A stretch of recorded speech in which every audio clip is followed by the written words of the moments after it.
Dripping paint, dripping paint. There ain't no stains on me. Dripping paint, dripping paint. There ain't no stains on me. Dripping paint, dripping paint. There ain't no stains on me. Fresh and clean, rocking my creative jeans. Welcome to Creative State of Mind. I'm Tim the Talent, and this is my boy Abstract Carter. Here we talk about the issues from a black man's perspective, of course. And, and if you got something to say, you can always say something in the comments. We'll be glad to address it. Like anything to add before we get into it, brother? Nah, we good. So, we're going to talk about fatherhood, man. And what makes good fatherhood. Hey, you know what? I got a phone call. Hold on.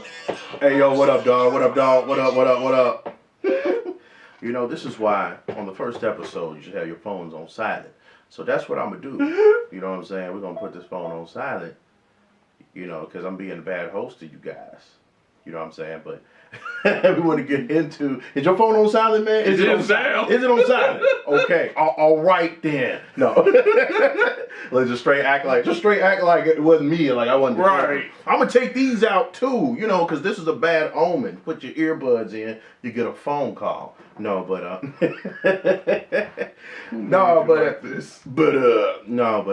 so I wonder, like, what makes a good father? You know, so that's kind of what I want to get into. Would you like to start us off, Abstract Carter? Not in particular, no. Okay, then I'll get the jump off. Look, we get the jump off right here. You know, you the inbound. Yo, I'll take the rock, man. I'll throw you the ooh.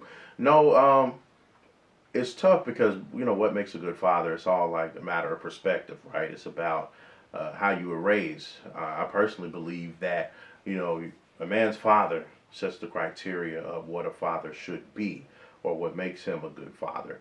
I don't think that people who are not fathers or, you know, I'm probably catch a lot of heat for this one. I don't think women can tell men what makes a good father. They can say what they want and, you know, and they want their child's father to be like, but I don't think they set the standard or can say, hey, you're a terrible father. That's just my personal belief, and again, I know I'm going to catch heat for that, but, you know, it's almost like a ball player, right? You know, LeBron knows what makes a good ball player. He plays ball like he is a ball player. He knows the in and outs of playing ball.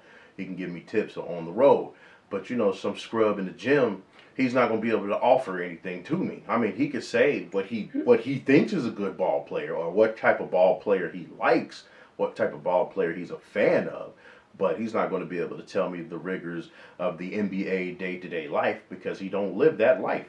You know what I'm saying? And again, I know I'm going to catch heat for it, but I don't care. We keep it real up here in the basement. You know what I'm saying? It's our state of mind. Our state of mind could be wrong, but it's our state of mind. So we're going to tell it like it is. You know, what you think about what I just said, Mr. You need to repeat that one part again for the people in the back. That's just me. As a male that had to deal with a individual who felt that way, yes, I do agree that no, a woman cannot tell a man how to be a man. And I could care less if I catch heat about it or not, because it's true, because at the end of the day, a woman can't raise a man. Like, end of the day, a woman's never been a man, so a woman can't tell a man how to be a man. Like you said, they can offer an opinion, but then you have to think of the counter reaction of that is, oh, so that means I can raise a daughter how to be a woman then. Wow, yeah. I mean, we know that ish ain't flying. No, I mean, yeah, there's certain things that a father can't teach a daughter. You know, there's certain things that you're going to have to rely on the specialist, rely on the expert. Women are experts at being women. Mothers are experts at being mothers. You know, fathers have an expertise at being a father. You know what I mean? Now, I know we can get into all of that. Some of us have expertise. Well, I know we can get in all to the, you know, if this person's not there, but we're talking about the fathers that are actually there. We're not talking about the guys that ran. Because again, I go back to my NBA analogy. If you got drafted, you know, if you're trying to get advice for a guy who was drafted to the NBA but didn't show up to work and you know and got cut, we're not talking about those guys. You know, because again, they can't tell you the day-to-day activity or the day-to-day obstacles you're going to face. You know, that comes with being on the job at hand.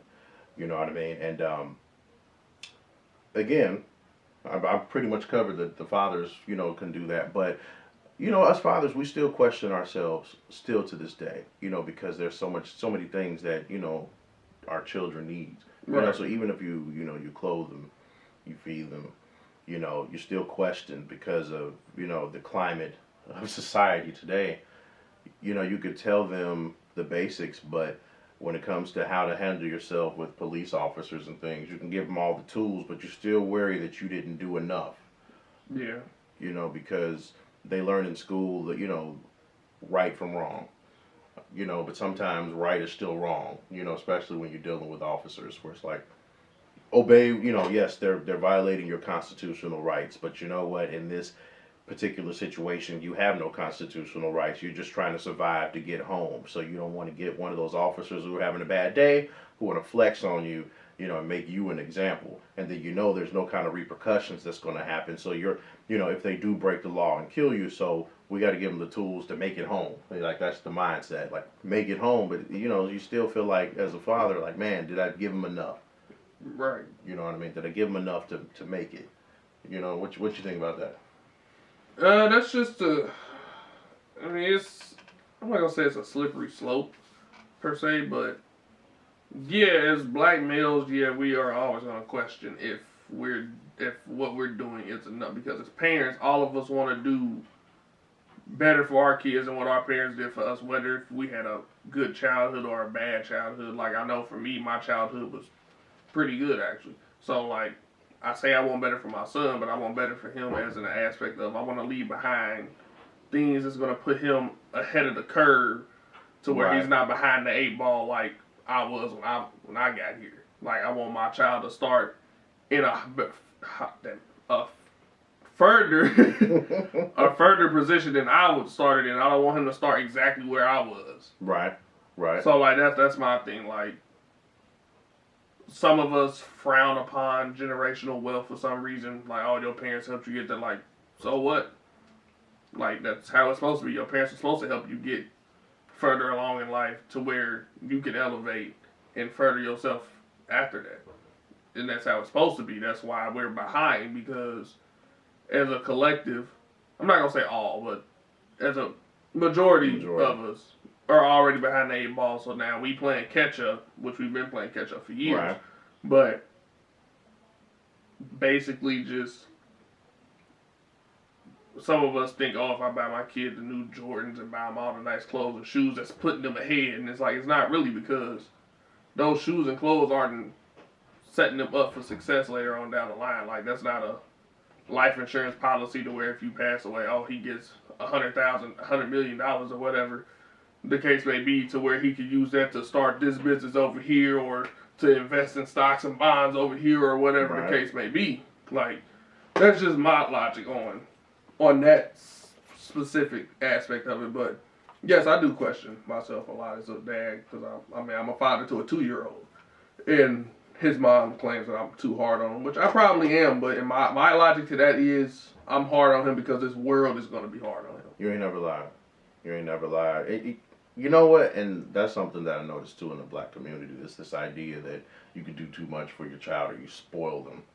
You know what I mean? And you brought up a good point that in other cultures, it's okay to set your child up for success. Right. Whether it's helping them learn about finances, or helping them build credit, or even if you do get them nice things, but to show them how to get to obtain those nice things. That's just something that in our community we don't always set our children up for that. We believe that the struggle builds character, or and I'm like, I don't see any other cultures building anything but wealth. We're building character. Other cultures are building wealth. Exactly. And you kind of question which parenting is the best style. And I also noticed that for people of color, you're not leaving anything behind. Where other cultures, they might buy houses. Well, maybe not other cultures. White people. let's keep it straight. It's really more other cultures. It's more than just them. They leaving houses. You know what I mean? They're leaving property, things of value that pass on. I'm sure the Indians throughout time. and whatnot are doing that too. The ones that are not on reservations, I guess, or on reservations. There are other cultures, but we're gonna go with the stereotypical. We're going with the stereotypical, like what in America, what you expect. You know what I mean? Every other race would be doing that with us. I mean, at least that's what I expect. You know, and I can't say that all of us don't do it, but when I just look at my family in particular, so I guess we'll do that. There's not a lot of property or a lot of things of value being left behind for the next generation, other than knowledge, which knowledge is cool. Yeah. But at the same time, if you had property that was passed down from generation to generation, you know, you have a little more power, a little more say so instead of renting and making other people rich by investing in other people's property. So that's just one thing that I noticed as well. But do you think, is there a society, is there a standard where you could say, check a box and say, this is what makes a good father? I don't think there really is, because again, everybody's definition of a good father is totally different. Like, I don't think there's a specific box you can check, because let's say, for example, he provides a roof over his head, but he never spends time with him.